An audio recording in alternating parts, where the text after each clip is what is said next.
এই পৃথিবীতে দিদুনের হাতে রান্নার কিন্তু এক আলাদাই স্বাদ আছে নাতি নাতনিদের কাছে।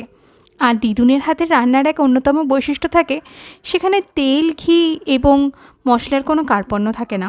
এটা ছিল ধনেপাতার ভরা, খেতে যেমন কুড়মুড়ে ছিল সেরকম টেস্টি।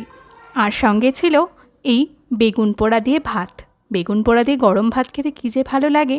আমি যদিও দিদুনকে দিদুন বলি না, শর্ট ফর্মে দুন বলি। এই ফুলকপি দিয়ে আলু দিয়ে যে ট্যালটালে ঝোলটা, এটাও না দুনের হাতে বেশ অন্যরকম স্বর্গ হয়ে যায়। সাধারণ খাবারগুলোই কী যে ভালো লাগে খেতে, কি বলবো। আর এই পনিরটা আমার দুনের হাতের সবচেয়ে ফেভারিট, তাই আমি যখনই যাই দুন এটা করতে একেবারেই ভোলে না। এই ক্রিমি পনিরের সঙ্গে মিষ্টি মিষ্টি যে ফ্লেভারটা থাকে, পুরো দারুণ লাগে আমার।